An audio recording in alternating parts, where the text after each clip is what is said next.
Hola, Vincent, ¿cómo ¿Cómo estás? estás, Ale? Buenos días a todas y a todos. Muy bien, Vincent, gusto de Ya, saludarte. y gusto saludarte, amiga, ya estamos grabando. Muy bien, muchas gracias. Pues muy buenos días, qué gusto saludarles a todas y a todos, a todes, en nuestro módulo sobre criterios jurisprudenciales relacionados con las redes sociales. Permíteme empezar a compartir mi pantalla para proyectar la presentación que hemos preparado para esta sesión. Eh, a ver, a mí me gustaría que a lo largo de este módulo, en estas dos sesiones que tendremos el día de hoy y el día de mañana, podamos reflexionar sobre la manera en que podemos o no regular, ¿verdad? Las redes sociales en un contexto electoral, ¿verdad? Porque, a ver, vamos a discutir los casos más controversiales que han habido aquí en nuestro país, en las elecciones. Estoy pensando en el caso, por ejemplo, de los influencers del verde, en el caso de Mariana Rodríguez, eh, y algunos de nulidad, como el caso Tlaquepaque, que no del todo han generado consensos, pero pienso, ¿no? En las reacciones ciudadanas, en las reacciones también de las y los legisladores, y en general pienso también en las reacciones que tenemos generalmente en nuestro sistema electoral, que ante alguna mala práctica queremos inmediatamente regular tendiendo a sancionar, ¿no? Hay una tendencia histórica en nuestro sistema electoral que ante una mala práctica queremos reformar, reformamos para regular y sancionar o elevar las sanciones. Si ya existe una sanción, pues volverla una causal de nulidad o eh, pues sí, una causal de nulidad o aumentar las sanciones económicas, ¿verdad? O llevarlo al catálogo de delitos electorales. Esa ha sido como una de las tendencias históricas en nuestro sistema electoral, que por cierto, pues sí, está sobreregulado, ¿verdad? Entonces, y bueno, y que además de que está sobreregulado, aún las reglas del juego pues no causan del todo aceptación por parte de los jugadores políticos que, como lo podemos ver ahora sobre el tema de la revocación de mandato, pues no se está siguiendo los mandatos constitucionales, ¿verdad? Legales al pie de la letra.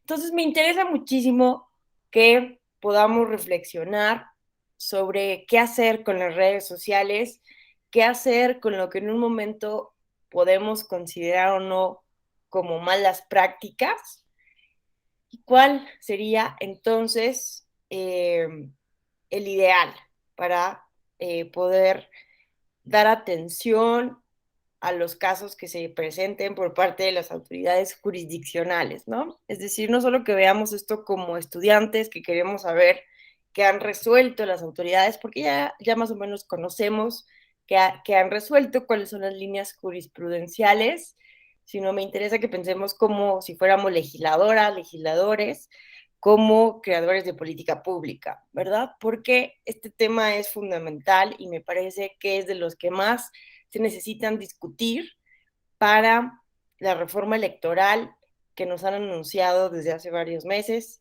y incluso años que viene en puerta, ¿no? Necesitamos pensar en nuestro modelo de comunicación política. Bueno, entonces esa es un poco la idea, que reflexionemos, que nos cuestionemos sobre la manera en que podemos regular entonces las redes sociales. Bueno, yo iba a compartir mi pantalla. Espérenme un momento.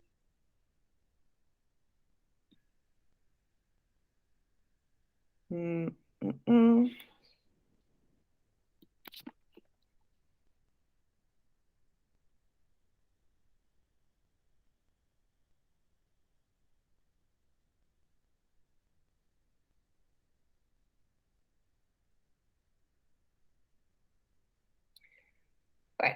Entonces,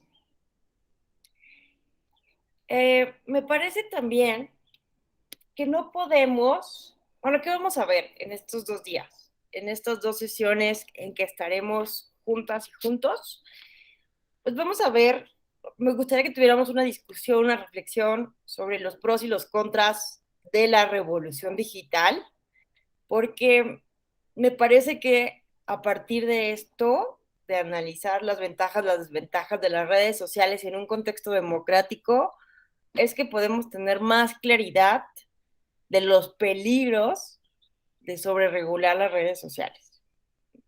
De sobreregular, pero también podemos saber exactamente, ¿no? Por dónde tenemos que ir para atacar las malas prácticas que pueden viciar la libertad de expresión y la manipulación, ¿verdad? Y bueno, y tratar la manipulación y la desinformación en las redes sociales.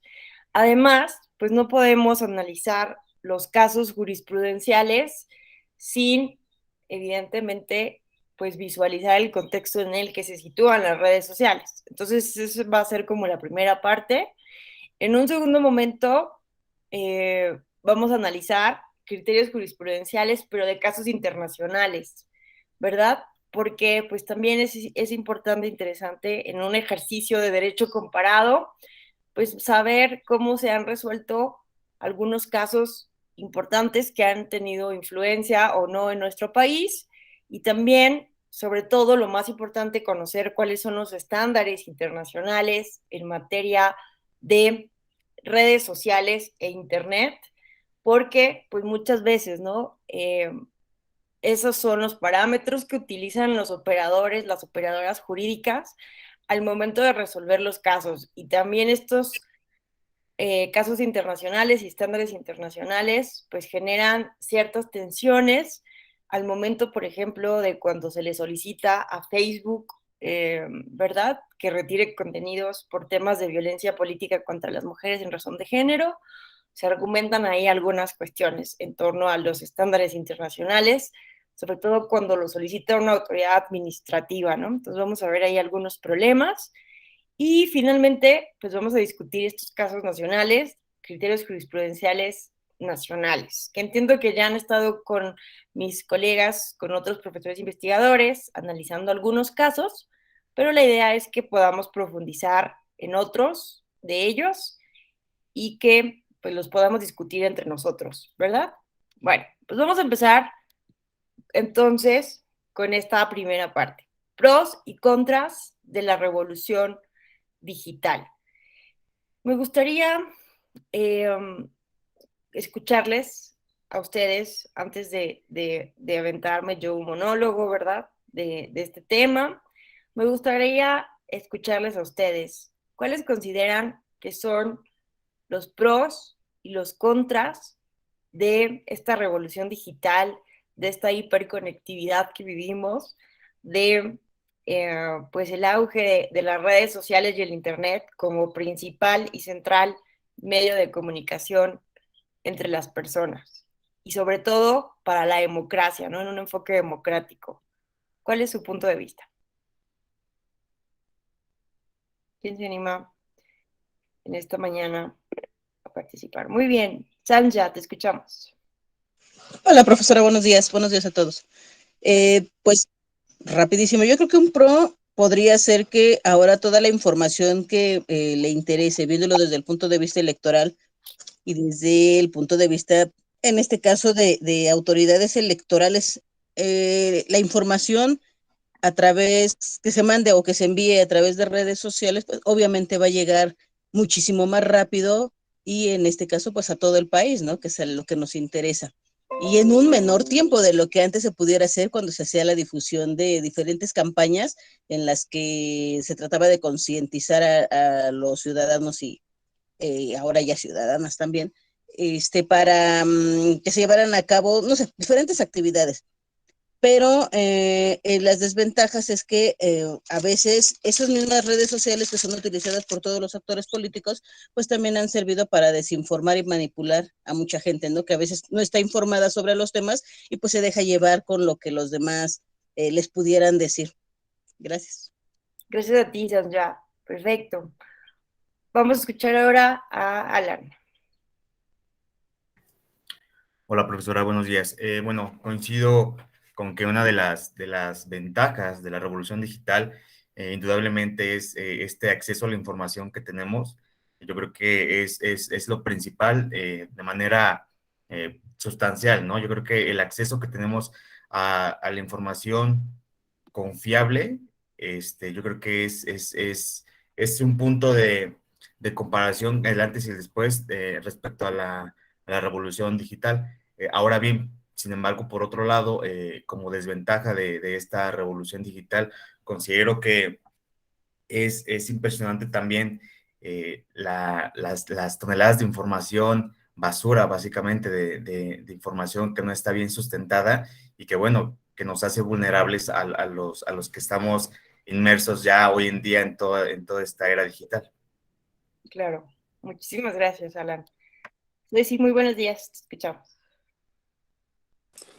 Buenos días. Yo coincido con mis compañeros, pero también tendría que decir que otro de los pros es la accesibilidad, de que ya casi todas las personas tienen la información en la palma de su mano y que esta información se llega a las personas en masas. Ya no hay que ir especialmente con cada persona a darle la información, sino que ya la lanzas y llega a casi todas las personas. Y los contras también estoy de acuerdo en las fake news, que es muy fácil filtrar información o hacerla pasar por verdadera.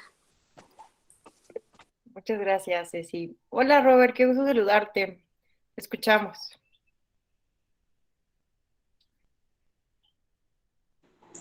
Gracias, maestra. Buen día. Gusto en saludarle igual.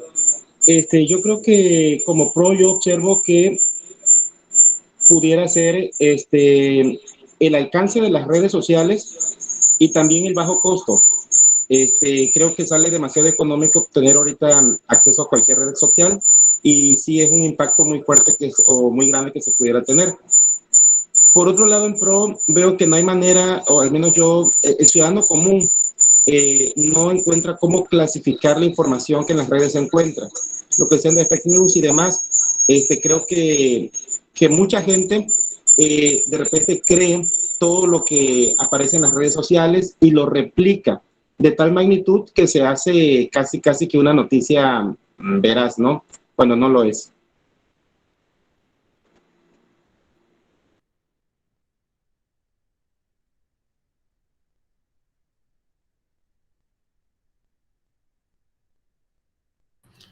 Creo que se apagó su micrófono, maestra. Ay, gracias, gracias. Totalmente de acuerdo, Robert, muchísimas gracias. Juan Miguel, muy buenos días, te escuchamos. Buenos días, maestra. Justamente ayer comentaba el maestro también que a pesar de que todo es más rápido, todo el conocimiento es más rápido, al mismo tiempo esto hace que todo sea más efímero, que rápidamente se olvide que existe una tendencia que cubra de repente a otra y esto haga que no se hable a profundidad de un tema quizá. Claro, muchísimas gracias, Juan Miguel. Pues gracias a todas, a todos quienes han participado. Coincido con lo que aquí han planteado.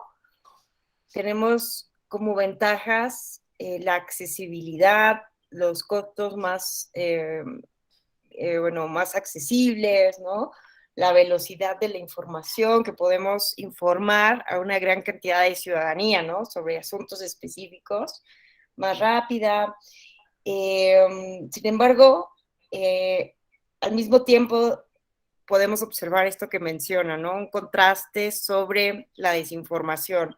De la misma manera que la información puede llegar de manera rapidísima a varios rincones del mundo, también pueden desinformar en la misma velocidad, ¿no? Ahorita vamos a ver el caso de las noticias falsas del proceso electoral de 2018, que a las 8 de la mañana se lanza una noticia aquí en Morelos y a las 12 ya estaba en los estados del norte, ¿no? Nuevo León, Coahuila, etcétera. Entonces la velocidad de la desinformación también es impresionante. También lo que mencionan es muy importante, ¿no? El trabajo editorial. Pues antes nos informábamos centralmente con el trabajo periodístico, que el trabajo periodístico pues lleva un trabajo editorial de verificación de la verdad. Y si bien ahora toda la ciudadanía, todas las personas podemos tener una voz, podemos hacer de reporteras y reporteros, lo cierto es que no en todos los casos se trabaja con la misma ética periodística ni con el trabajo editorial, ¿verdad? Entonces, pues muchas personas maliciosamente van a querer manipularnos a través justo de noticias falsas, fake news, desinformación. Entonces, pues sí, coincido completamente con ustedes y, ay, espérenme, déjenme volver a compartir la pantalla.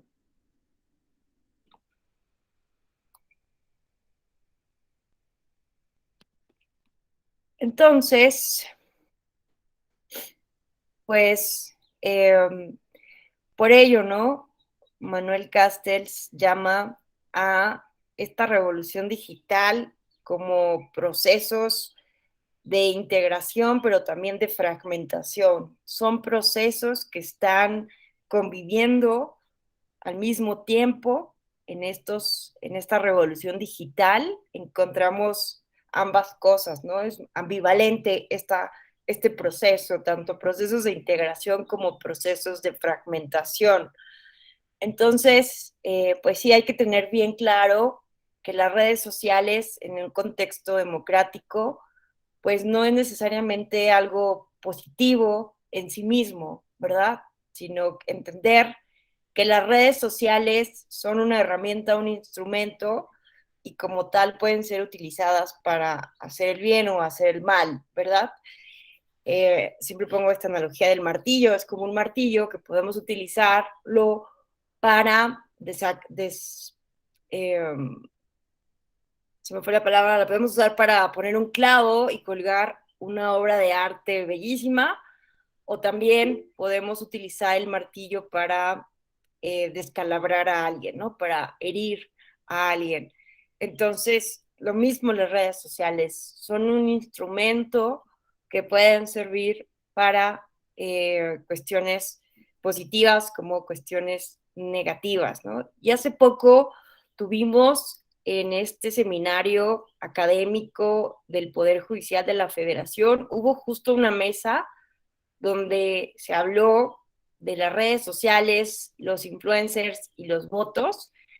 Y estuvo muy interesante porque nos acompañó en esta mesa, estuvo como panelista Gabriela Marketing y nos planteó algo muy interesante, ¿no? Ella nos dijo, a ver, nos estamos peleando por si debemos castigar o no castigar a los influencers, que los influencers esto, que los influencers tal, y queremos controlar la libertad de expresión, cuando el verdadero problema está en la deep web, ¿no? Entonces, como que nadie se esperaba eso y todos así, ay, pues sí, ¿verdad? De por sí es muy complejo comprender, estudiar las redes sociales, el internet, lo que está pues a la mano de la mayoría de las personas, pero lo cierto es que tiene cierta razón Gaby Marketing en el sentido de que hay una guerra cibernética que se está llevando en la llamada Deep Web y que ahí estamos perdiendo. En esa guerra de la Deep Web estamos perdiendo porque pues ahí se van todos estos negocios negros, negocios sucios que queremos controlar y regular, pues ahí se escapan, ¿no? Ahí se van. Entonces, bueno, eso es algo a tener en cuenta, ¿no? Pero bueno, nosotros pues no nos toca en estos momentos, ¿verdad? Como autoridades electorales, trabajar en el tema de la Deep Web, pero creo que es una reflexión que también debemos de tener ahí, ¿no? Que puede existir alguna clase de manipulación que venga desde lo más profundo de la red y estar alertas, ¿no? Estar alertas y escuchar a los expertos cibernéticos, ¿verdad? A los hackers y todos estos expertos. En fin, entonces, pues son herramientas entonces que pueden ser utilizadas para hacer el bien, pero también para hacer el mal. Pero es bien importante que sí tengamos en cuenta cuáles son entonces los beneficios que nos aportan para la democracia, como entonces las consecuencias, porque si queremos sobreregular las redes sociales en un contexto de combatir la desinformación, combatir o conseguir equidad en la contienda, pudiéramos estar, sin darnos cuenta, estar afectando los pros de las redes sociales en un contexto democrático. Entonces, vamos a hablar rápidamente sobre los pros, ¿no?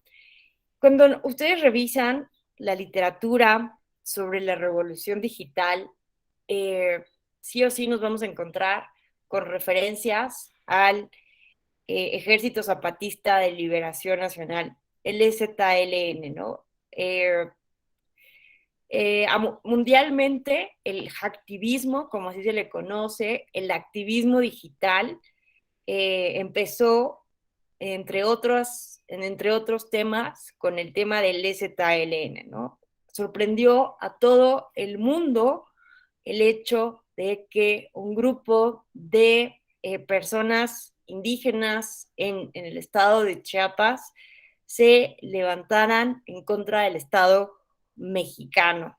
Entonces, este activismo ganó muchísimos adeptos y es bien interesante ver cómo la manera en que estos adeptos fueron promoviendo el trabajo y las causas del EZLN a través del Internet. Entonces, estos son ejemplos de las páginas que se empezaron a crear en el contexto del surgimiento del EZLN aproximadamente en 2005.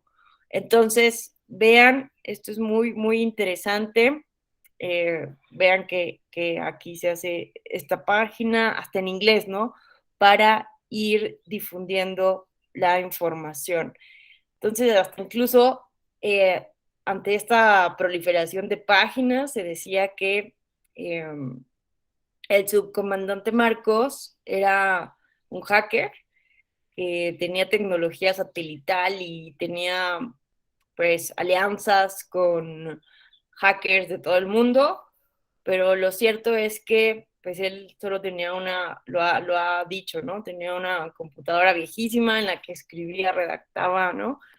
Las declaraciones, sus comunicados de prensa, pero tenía que imprimir, ¿no? A un lugar muy lejano, o sea, no tenía la tecnología que se supone que los medios decían que él tenía, y en realidad la primera página que se hace sobre el EZLN en Internet, pues lo hace un académico de la Universidad de Texas.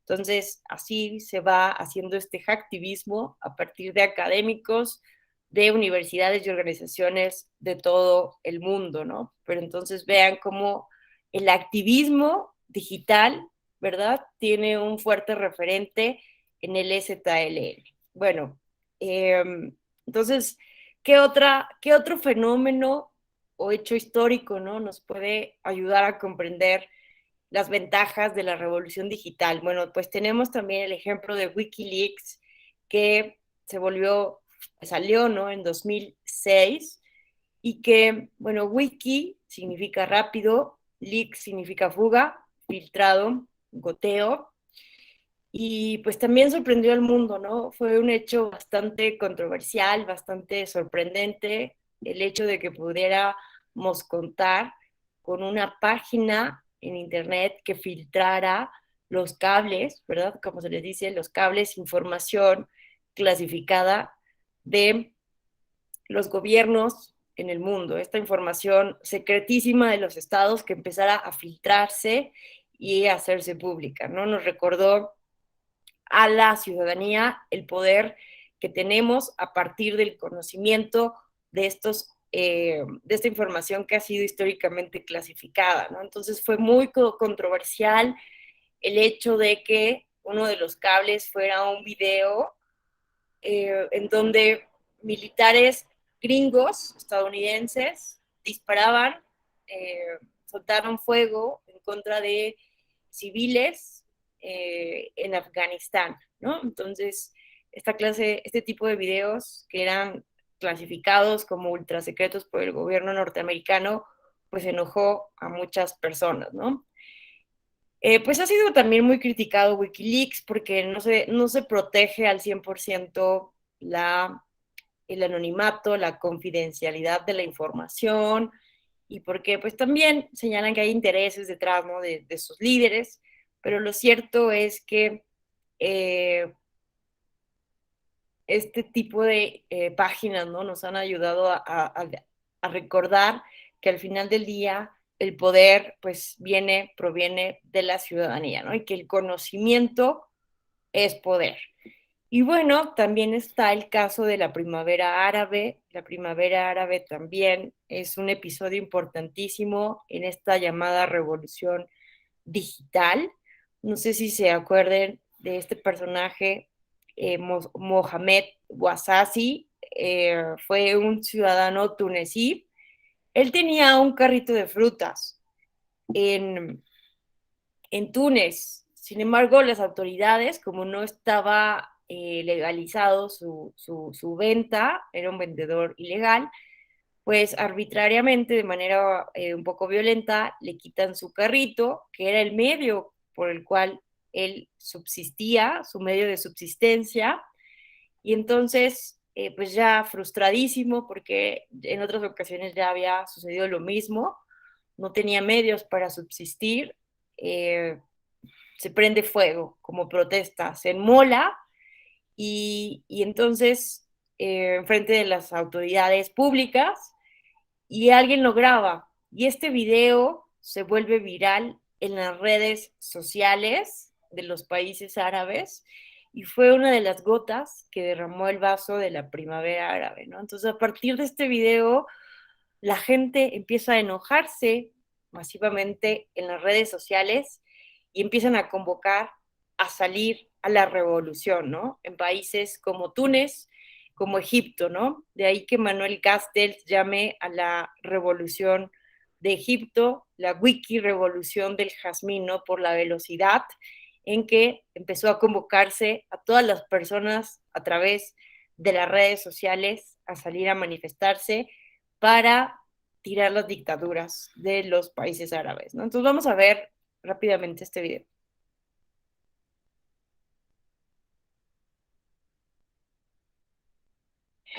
Desde la televisión de Naciones Unidas, esto es la ONU en acción. La Plaza Tahrir en Cairo, la capital de Egipto. Esta es una de las mayores manifestaciones desde que hace unos meses, en enero de 2011, una insurrección derrocó al régimen que gobernaba al país. Nunca en la vida me imaginé que iba a ver lo que presencié entonces. Me impresionó ver un número enorme de gente protestando en un lugar. La gente finalmente despertó. Mohammad Gamal, mejor conocido por su apodo de la red Jenny Hood, es un blogger, caricaturista, músico y activista político. Es uno de los miles de jóvenes egipcios que usan el poder influyente de la nueva tecnología y los medios de comunicación social. Ahora podemos usar la Internet como instrumento de cambio y no uno para soñar con el cambio. Todos estábamos unidos para luchar contra el sistema. Todos queríamos una democracia verdadera. Egipto es un actor clave en la estabilidad y futuro de su región. El área metropolitana de su capital, Cairo, abarca la única maravilla del mundo antiguo que queda, la Gran Pirámide de Giza.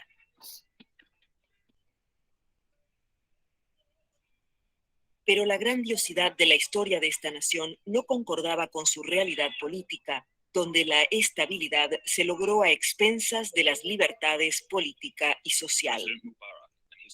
Bajo el régimen del expresidente Hosni Mubarak, no era posible tener una discusión política abierta. Pero con la llegada de los medios de comunicación social, Jamie comenzó a bloguear y a subir sus caricaturas a la red para evitar la censura y exigir cambios.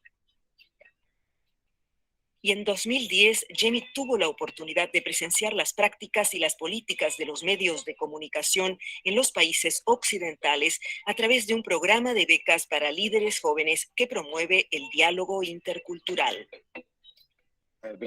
Visitamos lugares que nunca soñé que iba a visitar. Visité la BBC, Francia 24, CNN. Fue mi primera experiencia participando en foros políticos y de relacionarme con políticos importantes. El programa está organizado por la Alianza de Civilizaciones de las Naciones Unidas, que fue recientemente uno de los anfitriones del Foro sobre Medios de Comunicación y Relaciones Árabes Occidentales en Cairo. Jorge Sampaio es el alto representante de la Alianza. Los medios de comunicación pueden ayudar a liderar la creación de instituciones democráticas porque Facebook y Twitter son muy importantes, como lo hemos visto recientemente. En el foro también estaba Etar Kamal, una periodista y autora galardonada. Ella usa los medios de comunicación social para discutir la revolución y su secuela con sus miles de adeptos. Es un muy buen momento para ser periodista porque están pasando muchas cosas. Tienes tanta responsabilidad y oportunidad no solo de concienciar, sino de provocar reflexión y debate. Etar participó en un programa de capacitación en Alejandría, Egipto, que también fue organizado por la Alianza. La iniciativa reúne a periodistas de países occidentales y musulmanes para compartir experiencias. La capacitación de esta índole ayuda. Es muy interesante y es un reto trabajar con personas muy diferentes. Para mí el beneficio número 1 es conocer a personas de toda la región, a otros periodistas, escucharlos hablar. Conforme los medios de comunicación continúan empoderando al pueblo egipcio, este se da cuenta más que nunca de los obstáculos en la senda a una democracia verdadera. La verdadera prueba es si la gente usará la democracia de la manera correcta. Solo entonces conoceremos el resultado de lo que comenzamos con nuestra revolución. Pero para la mayoría de los jóvenes que participaron en el levantamiento, el proceso en sí ya ha sido una experiencia extraordinaria. Tenemos mucho más poder. Una vez que has roto la barrera del miedo, harás cosas increíbles.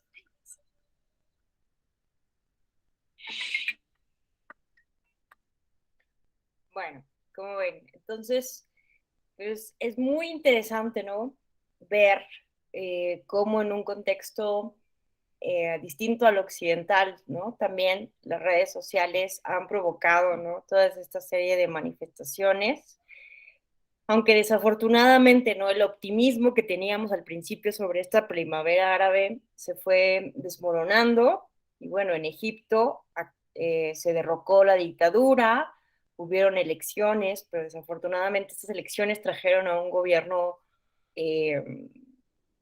islámico, ¿no? Que intentó imponer la Sharia como forma de Estado y se tuvo, ¿no? que volver a quitar a este gobierno y en fin, el gobierno actual, consciente del poder del Internet, pues ahora ha emitido una gran serie de restricciones, ¿no? Entonces esta libertad en las redes sociales que provocó bueno, que no provocó, sino que fue un instrumento, un catalizador para las manifestaciones de la primavera árabe, pues ahora está completamente regulado en Egipto, ¿no? Entonces ya no existe ahorita esta libertad para utilizar las redes sociales como hace algunos años.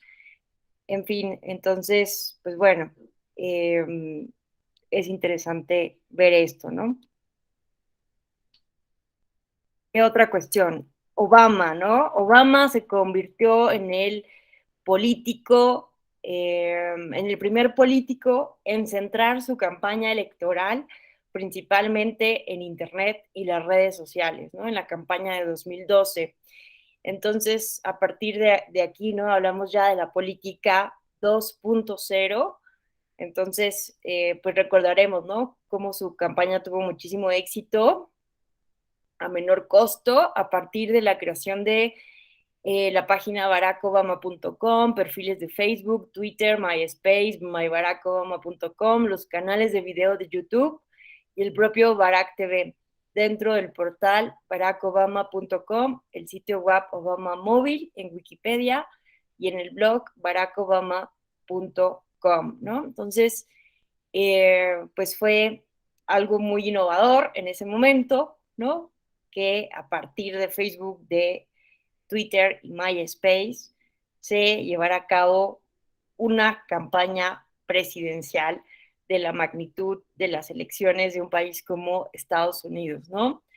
¿Qué otras cosas nos permite entonces el Internet? No solamente pueden propiciar una revolución democrática, hacer campañas de otra manera, a un costo distinto, sino que también pueden generar movimientos políticos tan importantes como el movimiento Me Too, ¿verdad? Que surge en 2017, en donde a través de este hashtag muchas mujeres en todo el mundo empezaron a contar, a dar testimonio de violencia sexual de género, ¿verdad?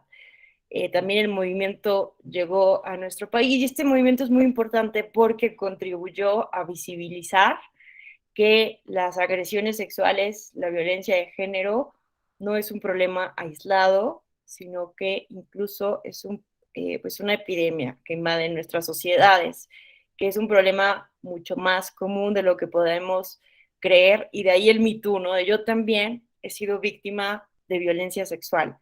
Entonces, pues esta también es una de las ventajas de los pros de la revolución digital, que nos permiten generar grupos de sororidad, de solidaridad humana, que permiten visibilizar problemas históricamente tabús, ¿no? Históricamente, que hemos callado históricamente, ¿no? En fin, entonces, estos son algunos ejemplos históricos, ¿no? Que nos recuerdan la importancia de las redes sociales, del Internet, en un contexto democrático, pero también, ¿no? Tenemos esta serie de contras, ¿no? Que ustedes ya han empezado a enlistar en sus participaciones, pero pues básicamente podemos hablar, ¿no? De las noticias falsas como una de las principales cuestiones negativas de la revolución digital. Especialistas en todo el mundo siguen estudiando los efectos de la desinformación digital, de las fake news, que cuando hablamos de fake news hay que entender que no solamente son noticias falsas, porque una noticia falsa puede ser, pues sí, dicha sin dolo, por equivocación, pero las fake news, tal como las entendemos en el contexto actual y democrático, son entonces noticias fabricadas, noticias que son prefabricadas con la intención de manipular y de desinformar, ¿no? Tenemos entonces que hay especialistas en todo el mundo que están estudiando todavía cuáles son los efectos del caso, bueno, de la desinformación en la elección de Brasil, donde gana Jair Bolsonaro.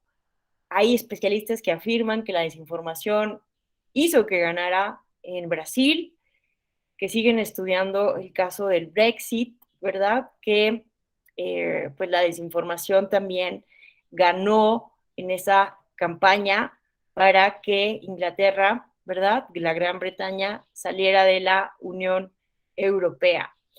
El plebiscito de paz de Colombia es otro de los casos paradigmáticos de desinformación, donde fracasó pues estos acuerdos de paz, la información al respecto, y entonces ganó el no por estos acuerdos de paz en Colombia. Y bueno, en las elecciones de 2018 en México, pues fue, digámoslo así, como la primera elección en donde se centra sobre todo ya las campañas en las redes sociales. Vean ustedes que Verificado MX, no sé si ustedes recordarán, esta asociación de periodistas que en el contexto de estas elecciones se juntaron para realizar la verificación de las noticias. es esto que se llama fact-checking, es decir, checar el hecho, el fact, ¿no? Fact-checking, que es una metodología aplicada por periodistas para verificar la falsedad, la veracidad de la información, ¿verdad? Entonces, Verificado MX verificaron más de 400 noticias en el contexto de las elecciones de 2018. Imagínense, ¿no? Más de 400 noticias.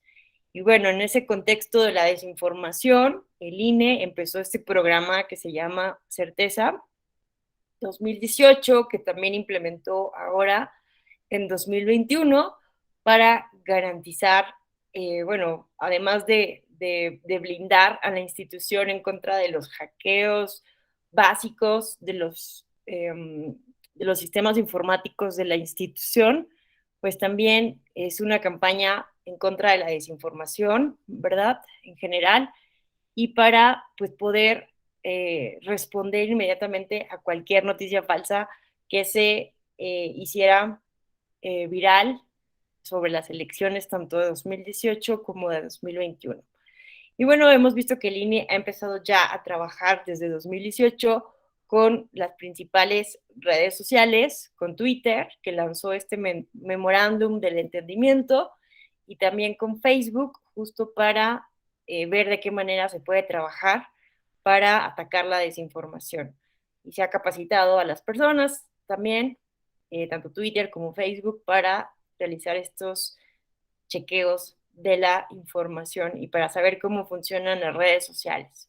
También se han realizado algunos convenios de colaboración, etcétera.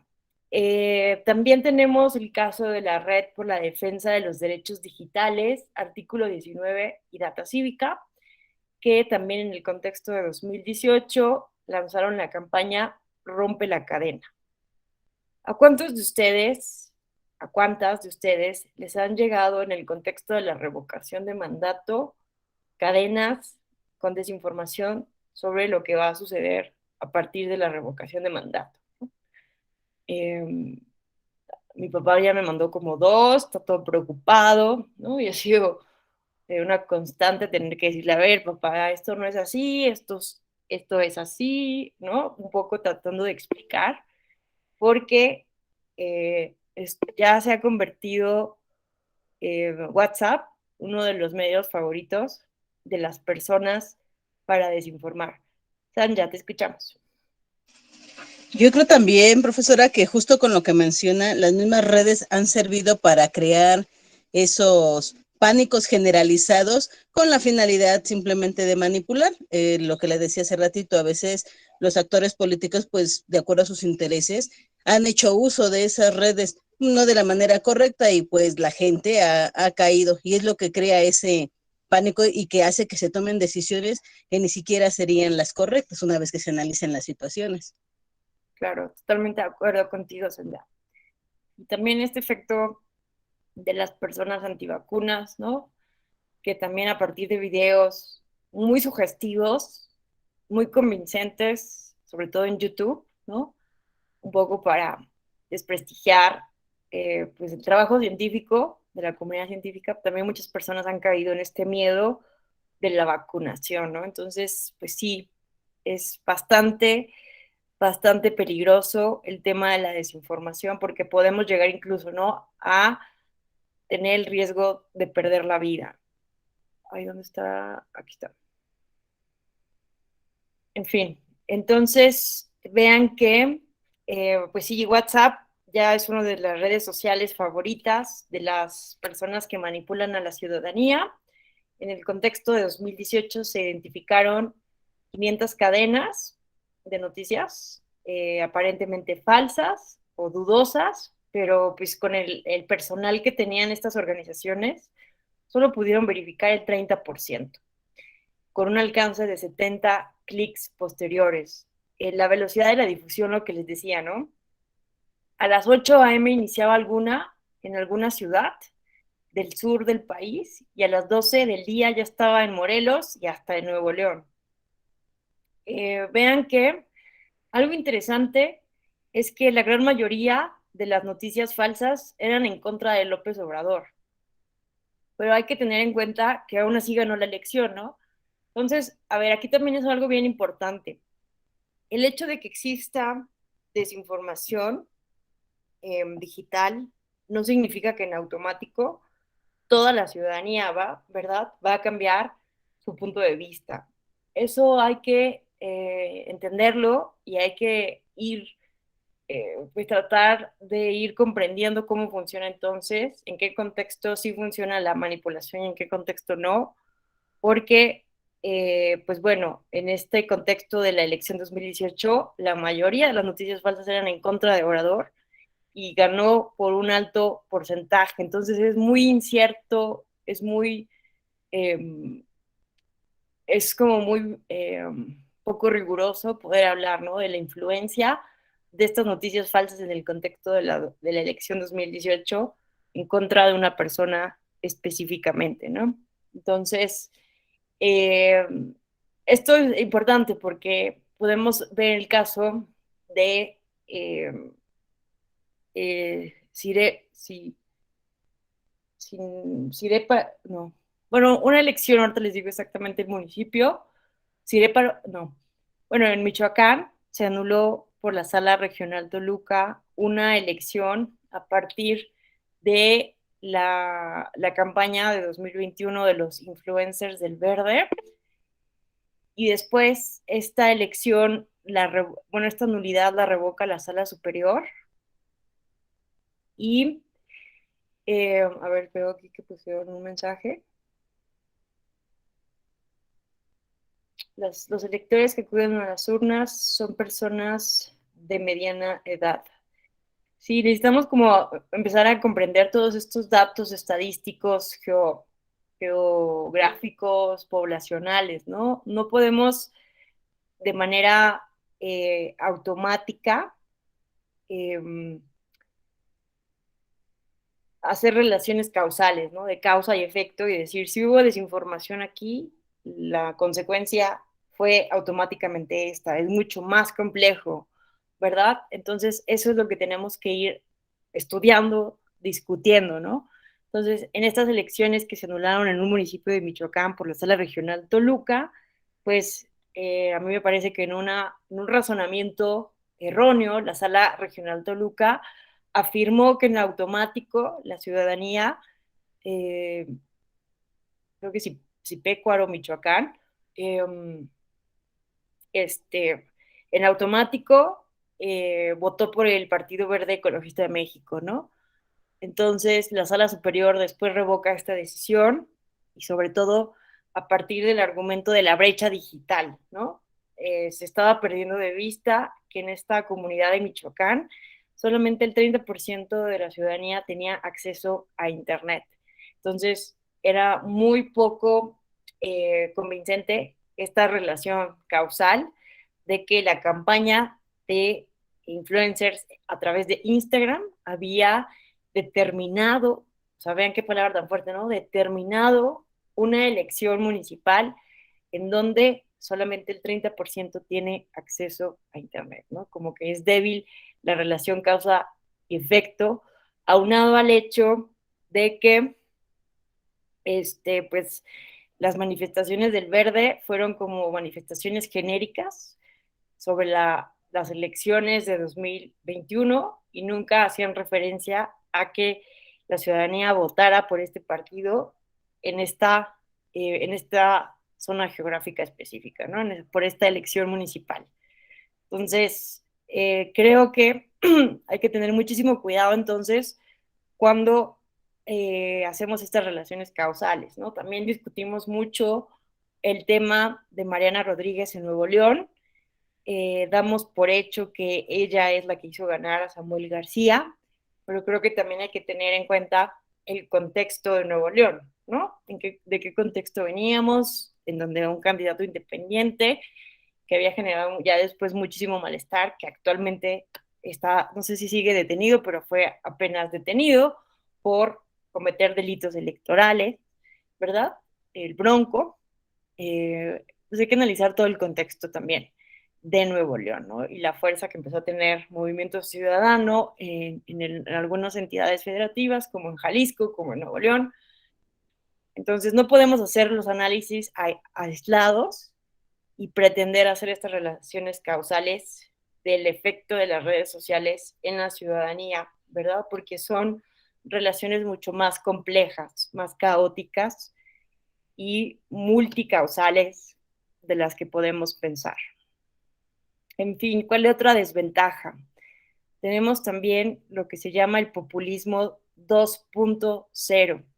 Vean esto que es muy interesante. Hay investigadores como Paolo Gerbaudo sostienen que hay una relación causal entre el auge del populismo y el activismo en Internet, ¿no? ¿Qué es el populismo cibernético, el populismo 2.0? Hay una apelación muy fuerte a los individuos, a los usuarios a los usuarios comunes del Internet para que participen de manera directa en política, pero es un discurso en realidad antipolítico, ¿no? Un discurso en contra de la clase política tradicional, en contra del discurso político, lo cual lo hace muy peligroso porque apelan entonces incluso a cuestiones violentas, a discursos contrarios a los derechos humanos, con tal de reivindicar el poder del individuo, del ciudadano común, ¿no? Apelando a nacionalismos, a xenofobias, ¿verdad? Todo lo que vimos con Bolsonaro, con Trump, con Le Pen y con Beppe Grillo, que es un comediante italiano muy populista, ¿no? Que es antimigrantes, súper nacionalista, machista, ¿verdad? Entonces, pues también es uno de los peligros. No es casualidad entonces que exista actualmente esta ola populista en varios países del mundo, ¿no? Algo bien interesante. Vean que las libertades en Internet en todo el mundo han empezado a declinar, de acuerdo con Freedom House, que es una de las think tanks, organizaciones que año tras año van evaluando el estado de la democracia y de las libertades en el mundo, también en Internet. Entonces, a partir de todas estas cosas que han sucedido en el contexto democrático, hemos visto un declive por 8 años consecutivos de las libertades del Internet en todo el mundo. Y vean esto que es muy interesante. 36 países se han reunido con China, con entrenamientos de autoridades de China a través de seminarios, porque los chinos les están enseñando a los países autoritarios cómo deben de regular el Internet para su población, ¿no? Entonces esto está como interesante, ¿no? Imagínense ir a un seminario donde los chinos nos digan cómo tenemos que controlar a nuestra población a través del Internet.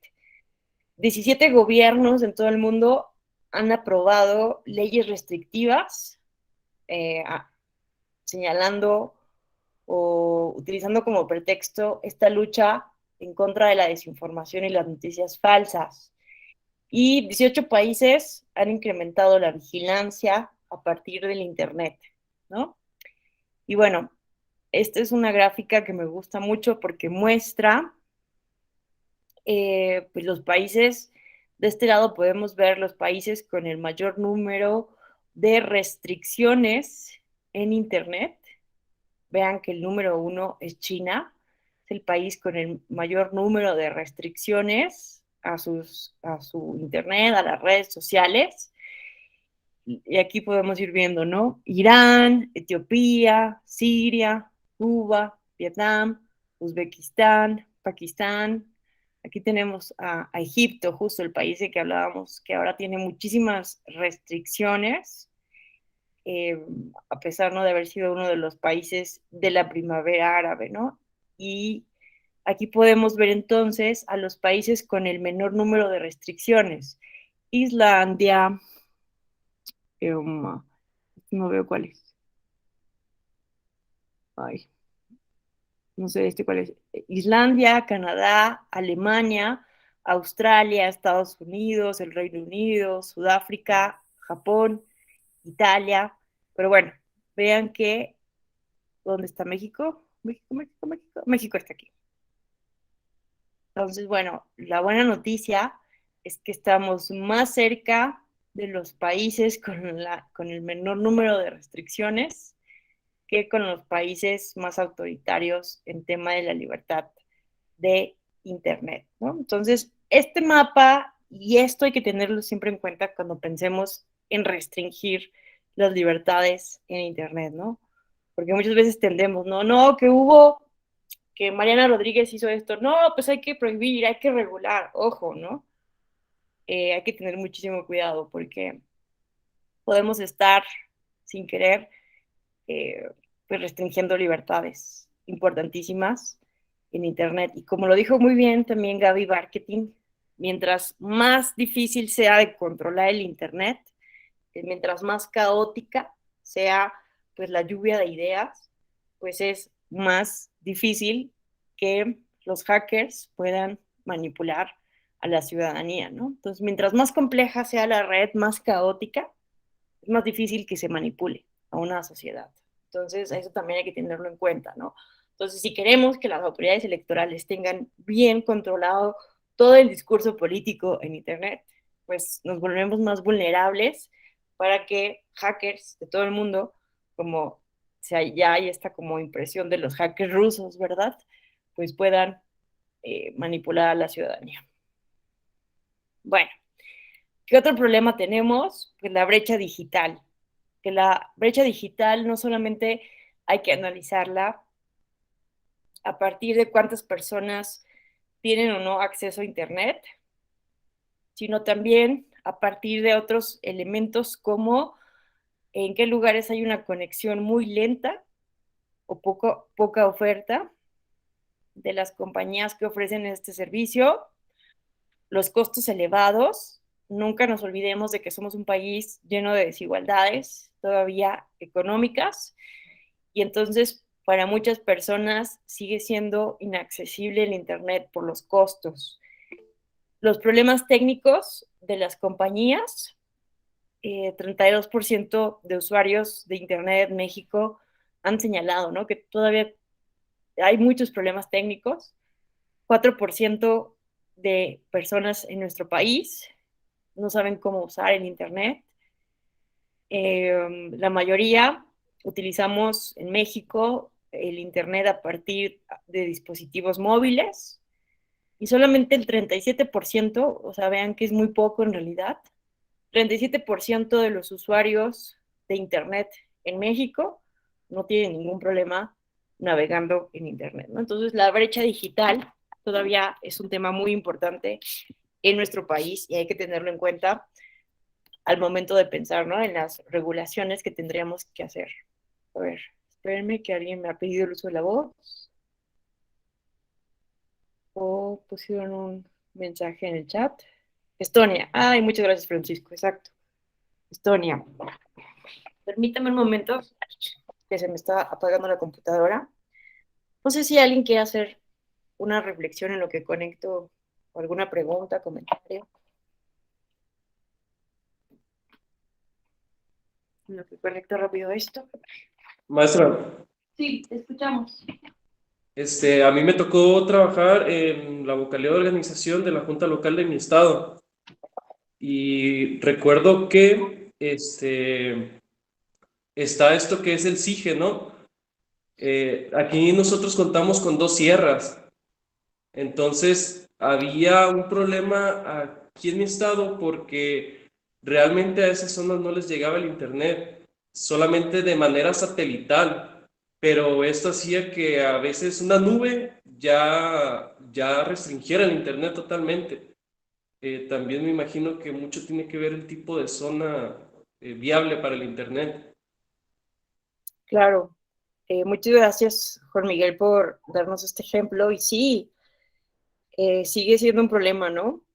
El acceso al internet para una gran cantidad de comunidades, ¿verdad? Entonces, pues también hay que tenerlo en el análisis, ¿no? Por eso, pues es cuestionable, ¿no?, la nulidad de esta elección en Michoacán, cuando era una zona donde solamente el 30% tenía acceso a Internet, ¿no? Entonces es un dato que hay que tener en cuenta siempre, el contexto y esta barrera digital que todavía existe en el país, como bien nos refiere aquí en este ejemplo nuestro compañero Juan Miguel. Bueno, ¿qué otro tema, no? La violencia digital. Tenemos que las redes sociales, desafortunadamente, también son canales de expresión, de expresiones violentas. No sé, yo creo que a la mayoría de nosotros nos ha pasado que ante una opinión no tan popular podemos ser atacados, ¿no? Insultados, amenazados incluso en internet, en las redes sociales. Entonces, a mí me ha pasado que incluso solo con retuitear a una persona que estaba hablando sobre la penalización del aborto, me llegaron una serie de bots, de trolls, a insultar, a amenazar. Entonces, ese es uno de los problemas también muy fuertes, ¿no? Que la violencia que vivimos en el mundo físico también se traslada al mundo digital. Entonces, en el tema de las elecciones, solo por poner un ejemplo, hay un estudio bien importante, bien interesante de Luchadoras MX. Luchadoras MX es una organización feminista que justo se dedica a hacer activismo en Internet, pues sí, en redes sociales e Internet. Y en el contexto de las elecciones de 2018 se pusieron a monitorear, a entrevistar a todas las mujeres candidatas del proceso de 2018 y encontraron una gran cantidad de violencia en estas campañas. Espérenme tantito, quiero ponerlo aquí porque... Espérenme. Luchadoras MX. Miren, buscan justo esto, una internet feminista. Y me gustó mucho este estudio que hicieron del proceso electoral 2018. Espérenme, que quiero ponerlo aquí.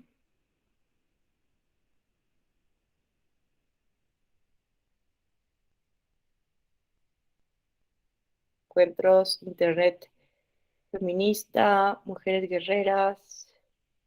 Ya cambiaron su página, pero había un apartado donde decía estudios. Pero vamos a ver si está aquí en internet feminista. No. Mujeres guerreras.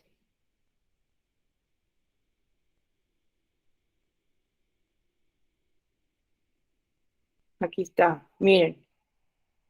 Violencia digital, ¿no? Han estudiado el tema de la violencia digital muy a fondo.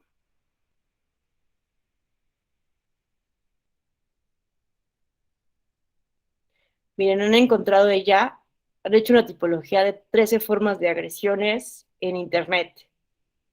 Entonces, acceso, control no autorizado, control y manipulación de la información, suplantación y robo de identidad, monitoreo y acecho, expresiones discriminatorias, acoso, amenazas, difusión de información personal o íntima, extorsión, desprestigio, abuso sexual relacionado con la tecnología, afectaciones a canales de expresión, omisiones por parte de actores con poder regulatorio.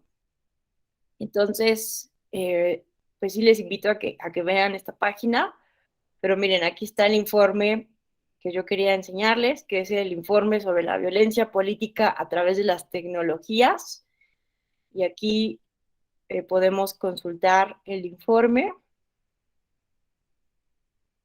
Es una lástima porque no hicieron este estudio en 2021 o no lo han publicado, pero vean que encontraron, aquí está el dato,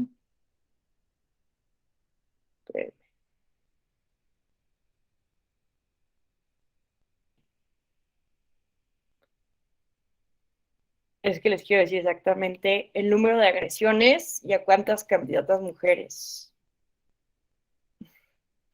momento. Ay, no, esto no carga.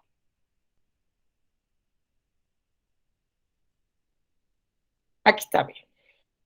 En luchadoras registramos 85 agresiones contra 62 candidatas en 24 estados del país. El 62% fueron violencia de género. Vean qué importante es esto, ¿no? Porque hay que identificar el elemento de género de la violencia, ¿no? Porque también los hombres, y esto nos lo dice muy claro el módulo de acoso digital del INEGI, los hombres también sufren acoso digital, violencia digital, las mujeres también, pero vean esto, el elemento de género.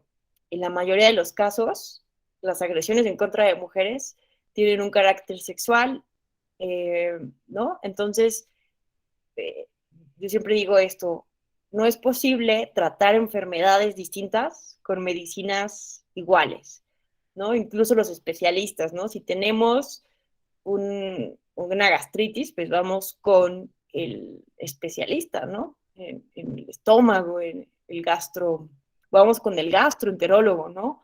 Si tenemos un problema reumático, pues vamos con el reumatólogo, ¿no? Si tenemos cáncer, pues vamos con el oncólogo. No podemos tratar enfermedades distintas con los mismos especialistas y es por ello que la violencia en contra de las mujeres pues requiere un enfoque de género, requiere esta especialidad en poder ver con estas gafas moradas, con un análisis diferente, la violencia en contra de las mujeres. Pero no, eso no significa que la violencia en contra de los hombres sea menos importante. Cualquier enfermedad es importante y es importantísimo que la podamos tratar, pero hay que entender que necesita otro enfoque y que necesita ser estudiada aparte, ¿no? Pero eso no hace que otras violencias sean menos importantes, porque también hay que reconocer que en nuestro país, pues es muy difícil hablar ya de una democracia consolidada cuando, pues ustedes son testigos, ¿no? De la gran cantidad de candidatos, hombres y mujeres, que fueron asesinados, tanto en elecciones de 2018 como de 2021. Y algo bien fuerte de este informe que hace esta consultora Electec, espérenme, violencia, elecciones, ¿cómo se llama? Etelec, es la consultora que ha analizado la violencia política en las elecciones y vean, ¿no?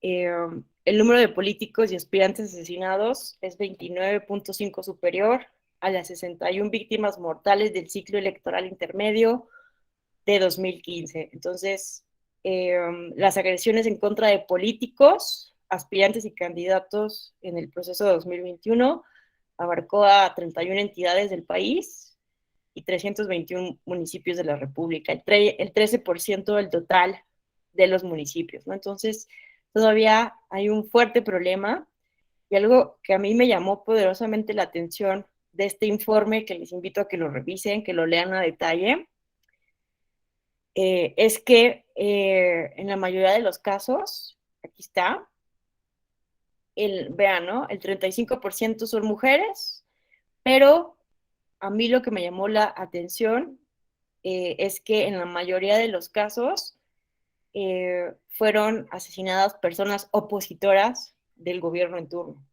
Es decir, que en este 13% de los municipios del país todavía no se tolera la oposición, ¿no? Entonces, es bien importante poder pensar muy a fondo las razones de esta violencia, ¿no? Y también aquí vienen estadísticas de la violencia en redes sociales, en Internet, ¿no?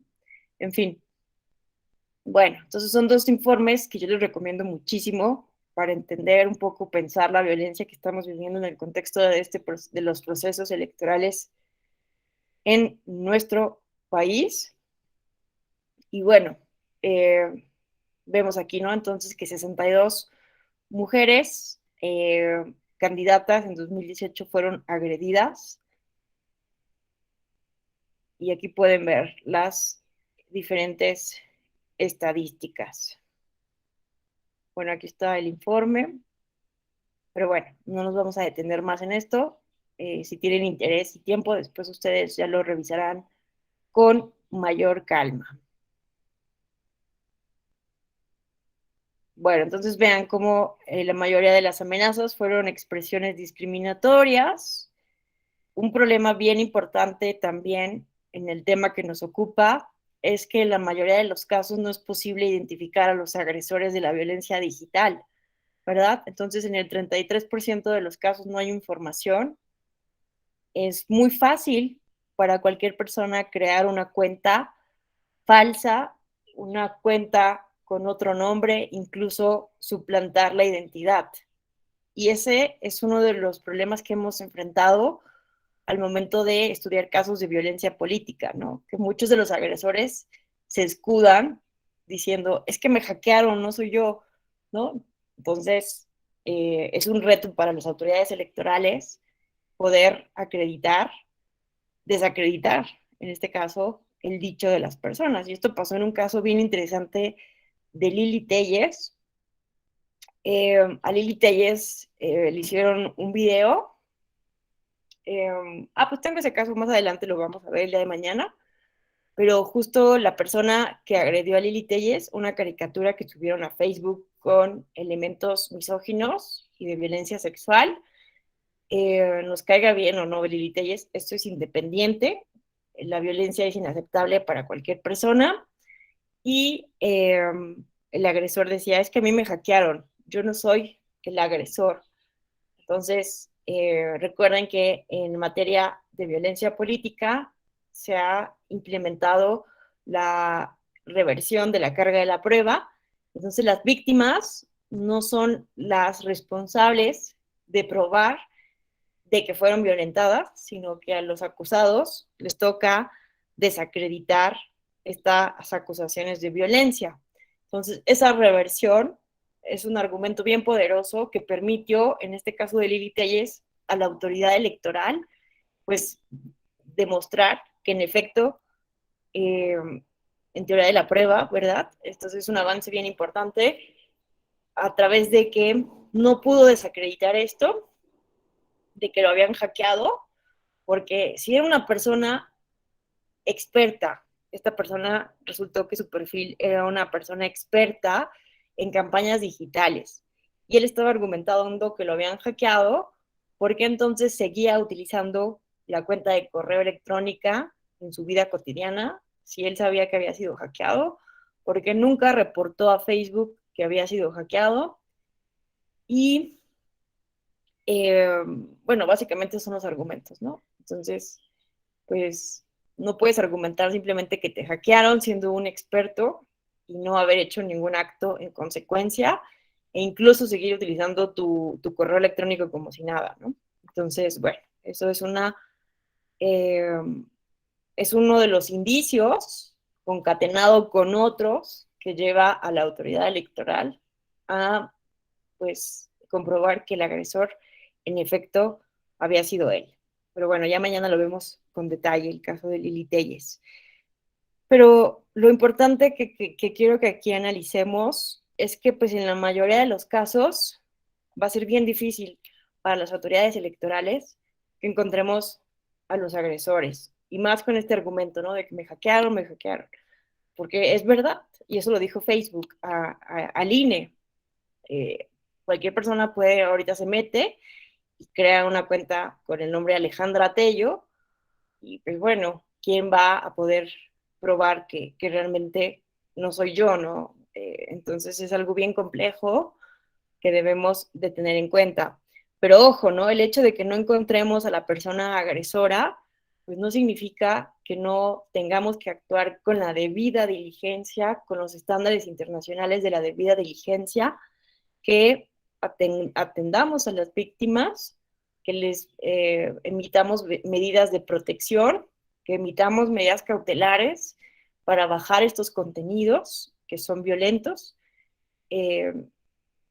y pues intentar, ¿no? Garantizar, tutelar estos derechos y que no se vuelva el daño irreversible. También el hecho de que no haya agresores tampoco implica que no se pueda sancionar. Bueno, obviamente no se sanciona a la persona, pero pues tenemos el caso de las nulidades, ¿no? El caso de Iliatenco Guerrero, que ha sido muy discutido, pero a pesar de que no se tenía con claridad a la persona agresora, se anuló la elección, ¿verdad? Entonces, pues vemos que sí es un problema importante no saber quién es la persona agresora, pero que las autoridades electorales tienen otras herramientas para poder atender, prevenir, erradicar con toda la diligencia debida los casos de violencia digital o violencia política contra las mujeres en razón de género. En fin, esto me parece que es muy importante tenerlo en cuenta. Bueno, esto es lo que les decía, ¿no? Que la mayoría de la violencia en contra de las mujeres son juicios de carácter sexual. Evidentemente a los hombres no les va a afectar de la misma manera para su imagen pública el hecho de que se hable sobre su sexualidad y la objetualización sexual, ¿no? Es algo bien, bien peligroso, algo que está sucediendo en Internet ya, es esto que se llama deep fake. Cualquier persona nos puede tomar nuestra imagen o algún segmento de algún video en el que estemos en redes sociales y nos pueden poner nuestra cara en un video pornográfico o en un video argumentando o diciendo algo, ¿no? Entonces hay softwares especializados que pueden hacer esto que se llama deep fake. Y así hemos visto en los últimos años que desafortunadamente o se buscan mujeres en videos pornográficos que sean muy parecidas a las candidatas políticas, o de plano se recurre a esto del deepfake. Entonces, vemos que se intenta arruinar la carrera política de mujeres a partir de la publicación y viralización de supuestos videos eróticos, sexuales, donde participan las mujeres, ¿no? Entonces, ¿por qué esto no ocurre en los hombres? Porque pues no existe este prejuicio sobre la sexualidad masculina de la misma manera que sobre la sexualidad femenina, ¿verdad?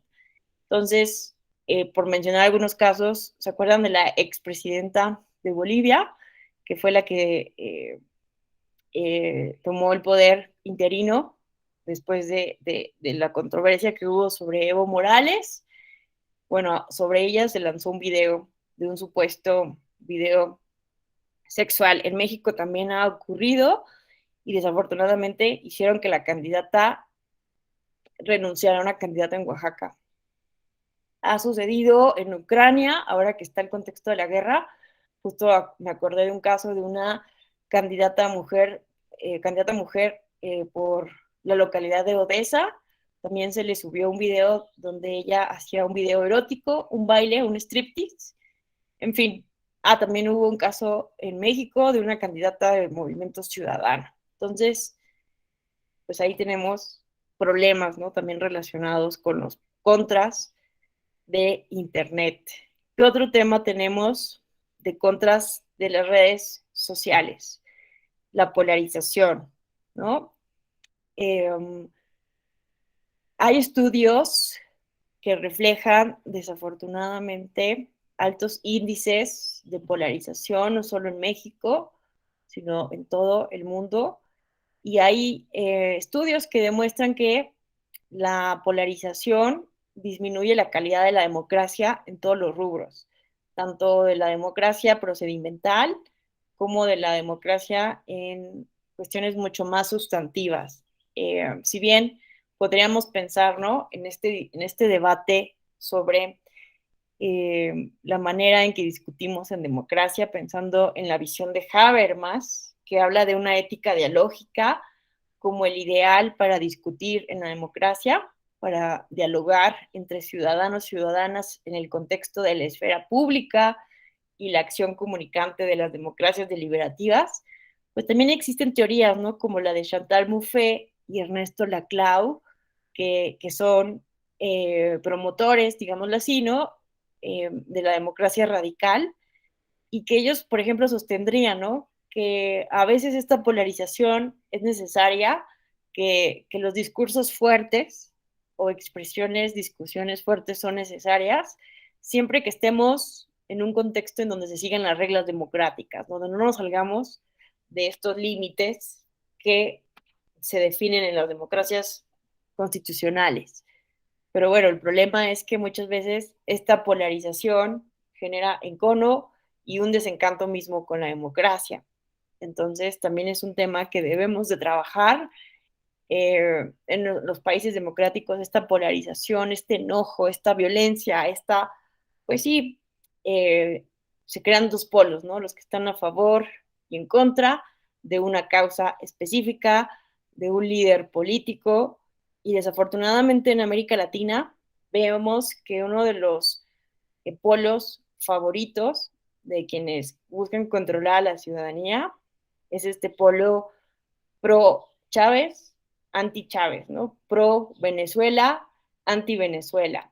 En toda América Latina podemos verlo en las campañas de las elecciones de todos los países de América Latina, los grupos relacionados con la izquierda, los estrategas comunicativos, los estrategas políticos, tratan de relacionarlo siempre con Hugo Chávez, con Venezuela, ¿no? Incluso pasa en México, ¿no? ¿Cuántas veces se habla, ¿no? De que México, estamos muy cerca de ser Venezuela y no sé qué tantas cosas. Así pasa igual en todos los países, ¿no? Incluso ahorita en Chile, que está el proceso constituyente, que es un evento histórico magnífico de democracia participativa, incluso ahí está este fantasma que busca desprestigiar el constituyente chileno. Entonces, es un problema de nuestras democracias y de la revolución digital.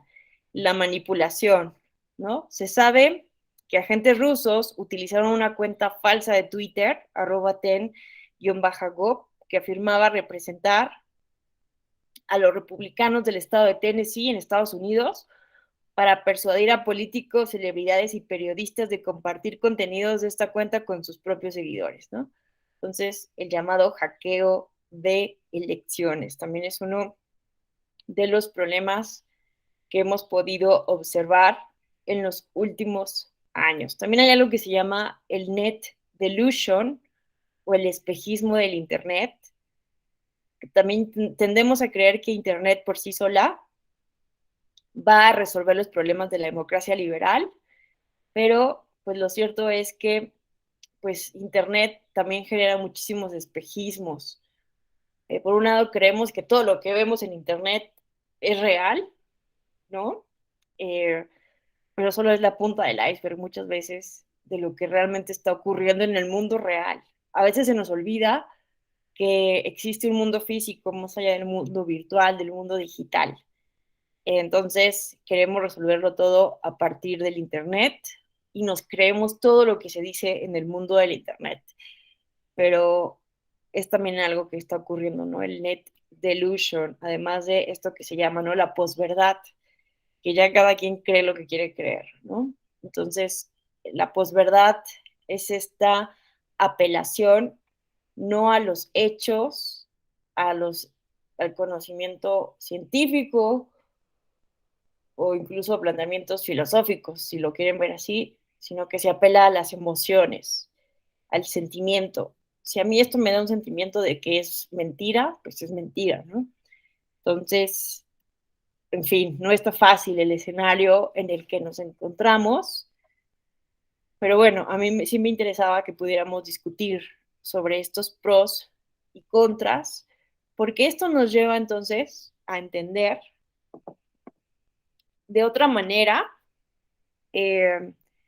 por qué los estándares internacionales están enfocados sobre todo a maximizar la libertad de expresión y no a restringir, a pesar de las múltiples desventajas y peligros que encontramos en Internet y en las redes sociales.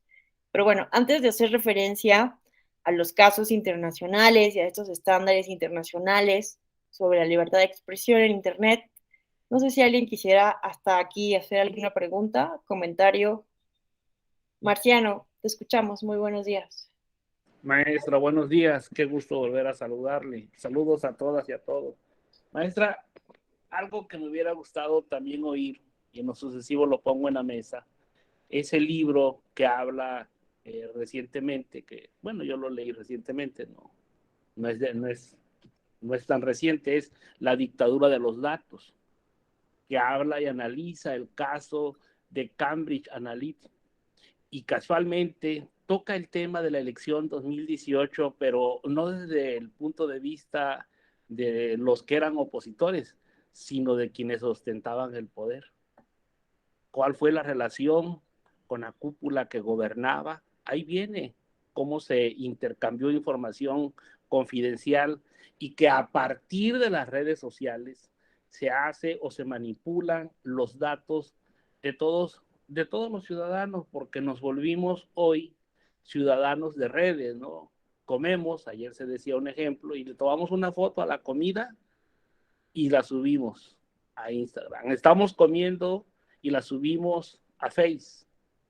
Y estamos haciendo otra cosa y estamos dando a conocer toda nuestra vida cotidiana y nuestra vida personal y familiar, que me hace recordar aquel caso trágico del primer gran secuestro que llama la atención y el posterior asesinato del caso del niño Martín, que fue a través de las redes sociales en donde la delincuencia obtuvo la mayor cantidad de datos. Eso lo dejo como un preámbulo nada más. Me regreso a La dictadura de los datos. Y en este libro hablan ya del uso de la inteligencia artificial y pone un ejemplo. No me lo sé de memoria, hay que leerlo, es más, lo recomiendo. Y decía que por cada me gusta que le das, te van creando un perfil. Un ejemplo, Marciano Peñalosa le tiene, no sé, 50 me gusta, ya inteligencia artificial, ya dice, mira, efectivamente, Marciano tiene estos gustos. A partir de 300 me gusta, dice, no, ya conocen hasta nuestra vida íntima, a partir de los datos que van recabando. ¿A qué llevo esto? Que sí hay un uso, porque si existe ese caso, es latente que el uso de las redes sociales no puede pasar desapercibido, y lo vamos a ver en este proceso electoral que se desarrolla en 6 estados, y ojalá la autoridad sea un poco más severa del uso de los datos personales y el manejo de la información en Internet. Usted ahorita puso un tema sobre la mesa. ¿Cómo saber cómo llega esa información? Lo primero que hay que hacer es Face. Bueno, todos aquellos que hemos interpuesto alguna queja, o vamos a llamar un procedimiento especial sancionador, sabemos que el requerimiento que hacemos a veces es a Face y decimos, oye, ¿quién te pagó para publicitar? Vamos a ver el caso de ese video de violencia política. Y te dice, ese video lo pagó esta persona con tanto dinero desde esta tarjeta y este es su ID. O sea, Face sí nos está dando esa información de quién paga la divulgación. Aquí habría que analizar, ahorita que no son tantas elecciones, porque el INE cuando tiene muchas elecciones demuestra una incapacidad para hacer una revisión exhaustiva, y eso ha quedado también comprobado porque imagínense en el proceso pasado, que fue una de las elecciones más grandes que hubo, no pudo haber revisado todo. Ahorita el INE debe de aprender si efectivamente cuando se denuncie el gasto por materia de fiscalizaciones, cómo se llegó a esa información. Yo afortunadamente no uso redes sociales, pero las estudio, las veo, ¿no? Porque pues me dedico a esto. A ver, ¿por qué me está llegando información de esta persona a la que yo no he invitado? ¿O por qué me está llegando información de este partido al que yo no soy simpatizante? O sea, todo eso sí se puede saber. Nada es gratuito en las redes. Lo que no, yo estoy a favor de la libertad de expresión y de información. Estoy en contra de que no se sancione el gasto bajo la excusa falsa de, es que no supe quién era el que pagó. No, hay un beneficiario directo y nadie se deslinda de esos beneficios que se obtienen. Entonces nuestro sistema sí debe de ser más riguroso, porque si no vamos a acabar el día de mañana como aquel cuento de ficción de Isaac, no me acuerdo su nombre, ¿No? ese, no sé pronunciar el apellido, disculpe, y habla del gran elector, ¿no? El día de mañana nomás va a ocuparse una sola persona por una designación aleatoria que decida quién nos va a gobernar. Entonces, parece que el futuro nos está alcanzando, la ciencia ficción está aterrizando. Ese es el chiste de la ciencia ficción, ¿no? Hey, acá hay algo que puede pasar. Entonces, sí me hubiera gustado ver en el análisis de los contras qué está pasando con la información de Cambridge Analytica. No puede pasar desapercibido, es un caso altamente grave y que debemos de poner atención. Nadie que use las redes sociales está exento del uso de los datos personales sin el consentimiento de las personas. ¿Por qué? Porque ¿qué es el negocio de las redes sociales? Vender. Si a usted le gustan las pañueletas que se ponen en el cuello, con todo respeto, que le he visto en otras ocasiones, pues ¿qué cree? Le van a llegar esas pañoletas y le van a decir, oye, Alejandra, fíjate que tenemos promociones de pañoletas. Y usted dice a veces, pero yo no te dije que me gustan las pañoletas. ¿Me entiende? Pero toda esa información nos la proporciona la dictadura de los datos, que, disculpe por extenderme, recomiendo mucho el libro, solo como una opinión para que vean los contras de las redes sociales. No significa que renunciemos a las redes sociales. Podemos usar muchas cosas, pero debemos de leer el libro para estar un poco más alerta de lo que está pasando en las redes y el uso que se da en los datos y la repercusión en materia electoral que sí está ocurriendo y que sí se está usando en México, porque el tema se analiza en el libro. Bueno, muchas gracias y disculpo por haberme extendido. No, muchas gracias a ti porque tienes toda la razón. Se me ha ido en el análisis, pero es fundamental esto que dices, ¿no? El problema de Cambridge Analytica, ¿verdad? Que fue una cuestión bastante escandalosa y que incluso se dice que incluso llegó a México en algún momento, pero es esto, ¿no? El uso inmoral, comercial de nuestros datos para manipular a la ciudadanía, ¿no? Entonces, es bien importante esto que dices, qué bueno que lo mencionas, porque creo que sí tenemos que estudiar a fondo de qué manera los algoritmos nos pueden manipular, ¿no?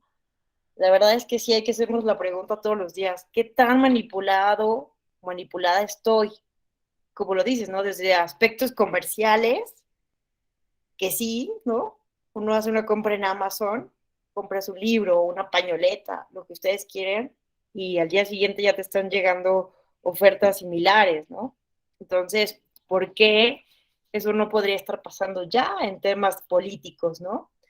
Entonces, me parece muy interesante este libro que recomiendas, Dictadura de los Datos. Yo no lo he leído, pero voy a hacer lo propio. Gracias por esta recomendación. Me parece que sí hay que seguir pensando en la influencia que tuvo el tema de Cambridge Analytica en la elección de Estados Unidos donde ganó.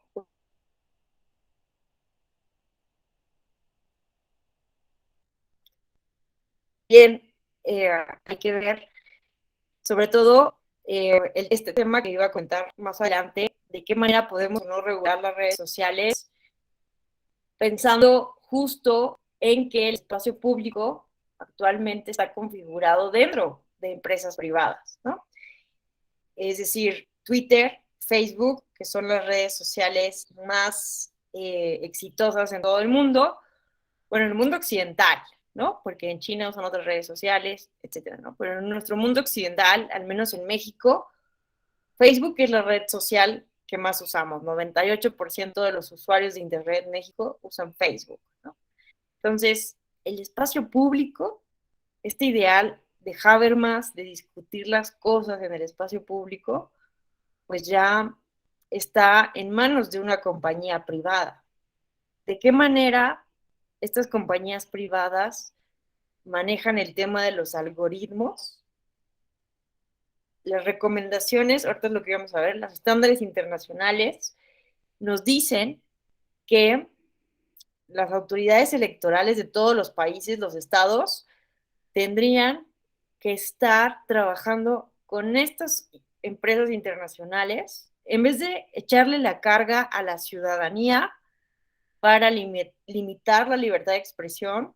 Lo que nos recomiendan los expertos en estos temas de manipulación digital y algoritmos, que lo que tenemos que hacer es estar detrás de las empresas, Twitter, Facebook, para que nos garanticen autonomía de los usuarios para elegir las preferencias de manera consciente, ¿no? Entonces es todo un tema, pero gracias, Marciano, por ponerlo sobre la mesa. Y yo, pues sí les invito, ¿no? A todos los días, por un lado, a hacer esto del fact-checking. O sea, si no compartamos de entrada noticias que no estemos seguros de su fuente, de su veracidad, es algo que, de lo que hablan también los expertos en estos temas, que en lugar de implementar medidas restrictivas, busquemos medidas positivas como la alfabetización digital. ¿Cuál es el mejor remedio? El remedio más sostenible, sustentable en el tiempo para evitar la manipulación, pues tener ciudadanía alerta, ciudadanía alfabetizada digitalmente.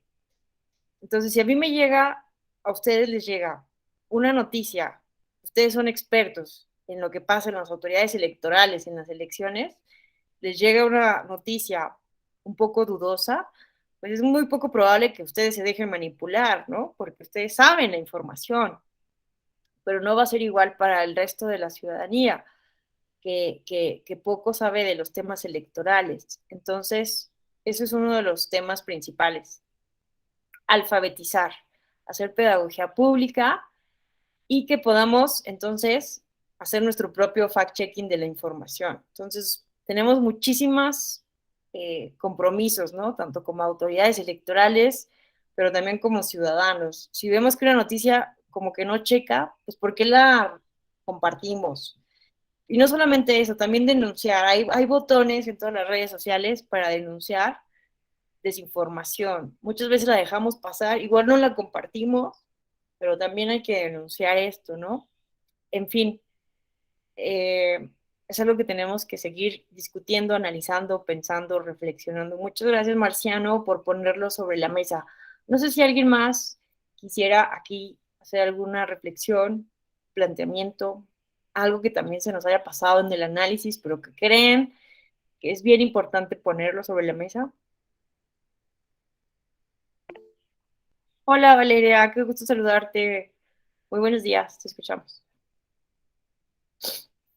Hola a todos, muy buenos días. Yo nada más quería agregar que aquí en México lo equivalente a lo que sería Cambridge Analytica es de una empresa que se llama Victory Lab, pero no sé si ustedes la han escuchado, ¿no? De Carlos Merlo, que incluso se hizo ya una figura pública, lo invitan a TEDx y él habla sobre cómo hace estas campañas y él reconoce que los partidos políticos se acercan a él y él hace trending topics, que tiene 17 oficinas a nivel nacional con 20 personas y se va, o sea, a lugares como una casa en Iztapalapa, una casa en la zona de Tepito, en lugares así donde nadie se imaginaría.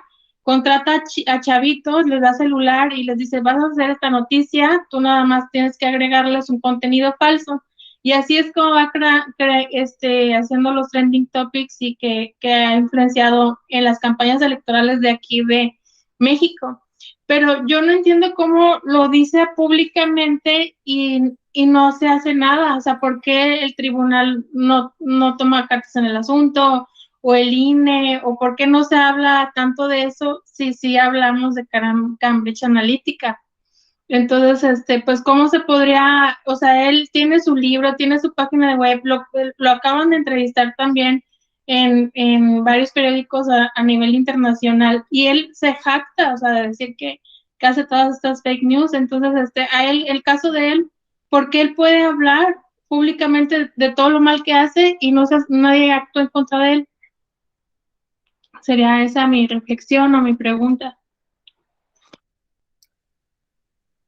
Sí, tienes toda la razón, ¿no? No sé si lo han visto los demás, pero sí es bastante indignante, ¿no? Lo ves estos videos, estas entrevistas, y como dices, ¿no? En estos lugares donde ponen muchísimas computadoras, y hay gente que está ahí, ¿no?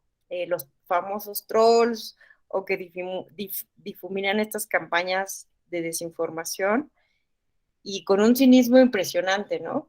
Entonces, a ver, yo creo que sí tenemos que discutirlo, pero es uno de los problemas bien, bien grandes que tenemos de regular o no regular la desinformación, las noticias falsas, ¿no? Porque, a ver, ¿qué problema hay en prohibir este tipo de laboratorios, ¿no? O de prohibir así en general la desinformación. Que, a ver, si prohibimos como tal las noticias falsas, tendríamos que empezar por definir qué es lo falso, ¿no? ¿Qué es lo falso a través de una noticia? Tendríamos que volver a una persona el sensor de lo que es lo falso o la desinformación. Entonces, el problema de esto es que se alcanzan desafortunadamente discursos que sí son legítimos de la libertad de expresión. Entonces, justo es lo que vamos a ver, y lo vamos a ver el día de mañana a profundidad, que las recomendaciones internacionales no van por prohibir, regular, sancionar a este tipo de laboratorios o consultorías, porque sería como una carrera que sería inútil, y porque al final del día lo que nos recomiendan los países es meter medidas positivas, ¿no? Lo que estaba mencionando de alfabetizar digitalmente a la ciudadanía, de hacer este fact-checking, de meter medidas positivas, porque podemos, insisto, caer en sancionar discursos legítimamente protegidos por la libertad de expresión. Entonces, yo sé que ahorita les suena así como de, ay, no, es inverosímil, las autoridades tendrían que tener muchísimo más control y sancionar este tipo de acciones, pero, exacto, vean, ¿no? Esto que nos dice Juan Miguel, el caso del Deforma, ¿no? El Deforma, pues es una página de puras noticias falsas, pero muchas veces lo hace el Deforma con una intención de ser sátira, ¿no? De hacer sátira política o un poco de comedia, ¿no? Entonces, imagínense que se prohíben las noticias falsas, la desinformación, podríamos alcanzar discursos que pueden ser legítimos, como el Deforma, ¿no? Que es como un medio de expresión que busca, pues, ser sátiro o cómico, ¿no? Entonces, ese es el problema, que tendríamos que volver a una persona el sensor de la verdad. Y entonces ya podría ser incluso imposible, ¿no? Hacer cualquier otro tipo de comunicaciones, como un ejemplo muy bueno que nos pone aquí Juan Miguel, ¿no? Del Deforma. ¿Cómo ven? O sea, yo sé que es algo que no convence mucho de entrada, pero insisto, es que el riesgo de todo esto es que alcancemos discursos legítimos, protegidos por la libertad de expresión, ¿no? ¿Qué opinan? ¿Cómo ves? Vale. Pues yo creo que tenemos una responsabilidad todos, ¿no? Los que hemos tenido el privilegio de tener una carrera, de estudiar, de saber, de ser más críticos, de haber tenido clases a lo mejor que nos alienten. Entonces sí faltaría que todos nos involucremos en esto, ¿no? De ser responsables, de colaborar con proyectos de educación digital, de que esta brecha que existe en México, que nos separa mucho entre los ciudadanos, pues tratar nosotros realmente de ser agentes de cambio, de estar comprometidos también con la ciudadanía. Y yo también veo en el ámbito electoral la importancia de ser observador electoral. Y a lo mejor no siempre vas a poder ir con misiones grandes, pero puedes hacerlo de forma individual, y también vale mucho la pena por ejemplo, si ya viene la revocación de mandato, elegir observar cómo fue la comunicación electoral y dejar memoria, ¿no? En los reportes, yo creo que es muy importante en el tema electoral sí ir dejando una memoria de lo que va pasando porque el cambio es muy fluctuante, es muy rápido y sí se necesita que tengamos información que se genere y ahorita pues sí apoyaron muchos de la labor imparcial de los observadores electorales. Sería todo. Sí, coincido contigo, vale. Porque sí es bien complejo, ¿no? Nuestros instintos ciudadanos más fuertes son de ¿por qué no pasa nada, no? ¿Por qué las autoridades parecen tan laxas, tan flexibles? Parece que consienten todos estos actos que a todas luces faltan a la ética, al compromiso cívico, ¿no? Al ideal democrático. Pero me parece que todas estas compañías que hacen estas malas prácticas no tendrían éxito si hubiera cada vez más ciudadanía más crítica, más consciente, ¿no? Entonces, no sé, el caso, por ejemplo, de Alfredo Adame. Fue un candidato que pusieron ahí, un partido político para intentar ganar votos, pero no funcionó su estrategia, ¿no? ¿Por qué? Porque, de cierta manera, los ciudadanos, la ciudadanía, pues no quiere ese tipo de candidatos que solo les gusta causar escándalo, ¿no? No en todos los casos, pero, o sea, creo que poco a poco la ciudadanía está teniendo más efecto a partir de las redes sociales para que pues, los partidos no pongan a cualquier persona como candidata. También vimos el caso de Palazuelos, ¿no? No sé si ustedes, todo el mundo nos enteramos, ¿no? Que querían ponerlo de candidato a la gubernatura de Quintana Roo y hubo una presión social en redes sociales a Dante Delgado, Movimiento Ciudadano, y al final no lo pusieron, ¿no? Porque públicamente dijo en el programa este de Jordi Rosado, ¿no? Que pues era un matón prácticamente, ¿no? Entonces creo que esa es la manera de, en lugar de buscar sancionar, restringir siempre en clave punitivista, en clave negativa, buscar acciones positivas para que desde la ciudadanía, desde la sociedad civil, cada vez digamos no a este tipo de malas prácticas. Y que bueno, y que estas empresas que están teniendo éxito económico, porque hay demanda, ¿no? Entonces también exigirle más a los partidos políticos. Creo que exigimos muchísimo a las autoridades electorales y las autoridades electorales, a mí me consta, y yo sé que a muchos de ustedes también les consta, viven ahí. En procesos electorales están 24 horas ahí haciendo todo lo posible para que las elecciones sean limpias, auténticas, todo. Y muchas veces le echamos la culpa al árbitro, ¿no? En los partidos de fútbol, ay, es que el árbitro vendido, no sé qué. Pero ¿por qué no fiscalizamos de la misma manera a los partidos políticos y les exigimos más? También, de la misma manera que les exigimos a las autoridades, que no está mal, que es lo que tenemos que hacer como ciudadanos, ¿no? Criticar a las autoridades. Pero creo que también tendríamos que fiscalizar y exigir lo mismo a los partidos, que son los que están haciendo las malas prácticas. Creo que ahí nos falta mucho, ¿no? En vez de echarle la culpa al árbitro, irnos contra los candidatos, contra los partidos. Si ya tenemos sus redes sociales, campañas de, oye, ¿por qué estás haciendo esto? O sea, creo que hay que entrarle por todas las vías, ¿no? Obviamente las autoridades tienen que ser rígidas también, pero también los ciudadanos tenemos que ser corresponsables y vigilantes. Entonces, yo creo que hay que entrarle por todas las vías, ¿no? No descuidar uno ni otro, sino entrarle por todas las vías, como nos dijo Vale.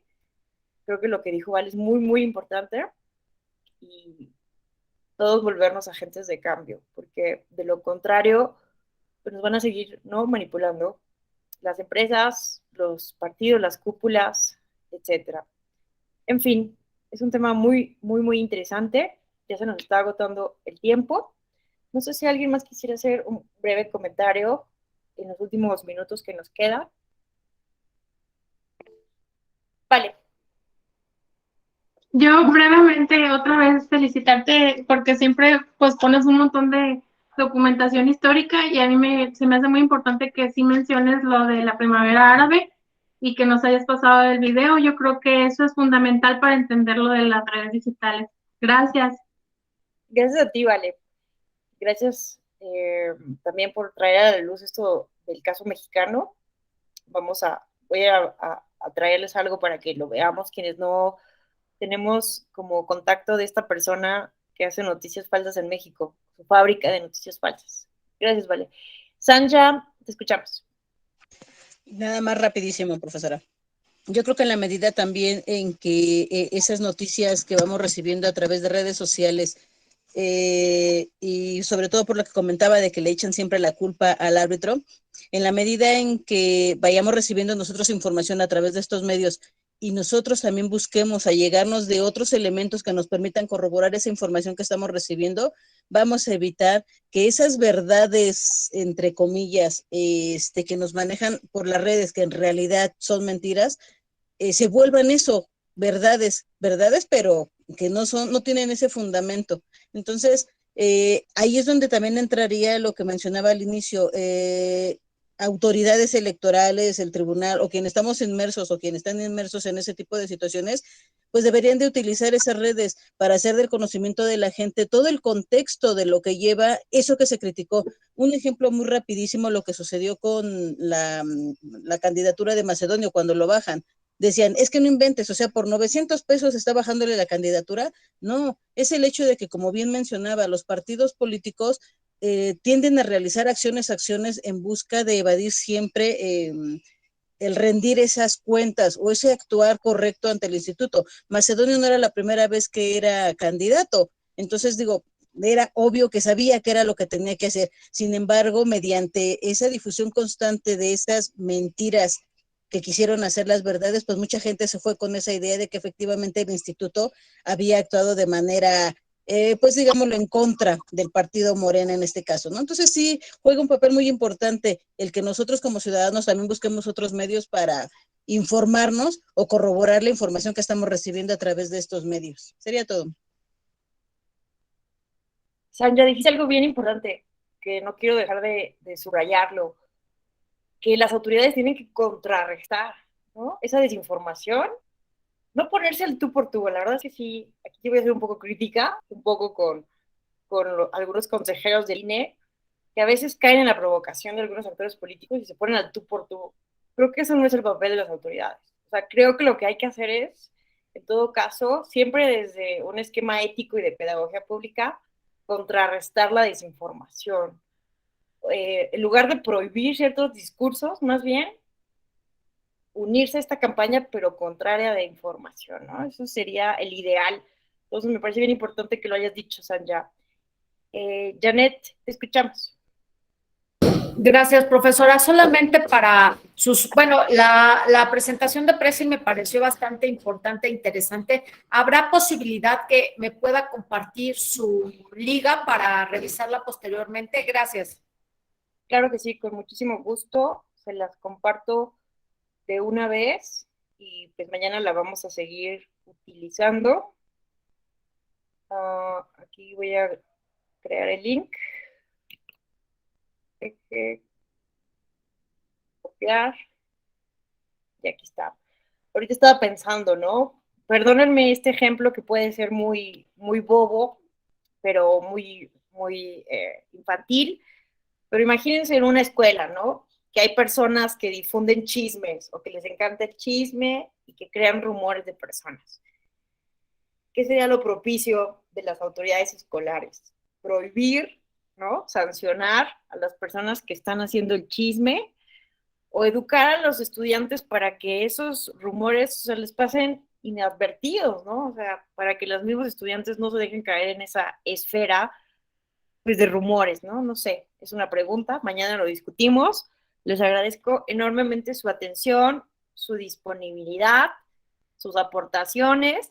Y bueno, mañana seguimos discutiendo y analizando ya los casos, los estándares internacionales, los criterios jurisprudenciales internacionales y nacionales. Que tengan una excelente tarde. Gracias, maestro. Gracias, maestra. Gracias, maestra. Hasta luego. Chao, amiga. Buen día a todos. Bye, Vicente. Igualmente. Gracias por todo. Muchas gracias. Saludos.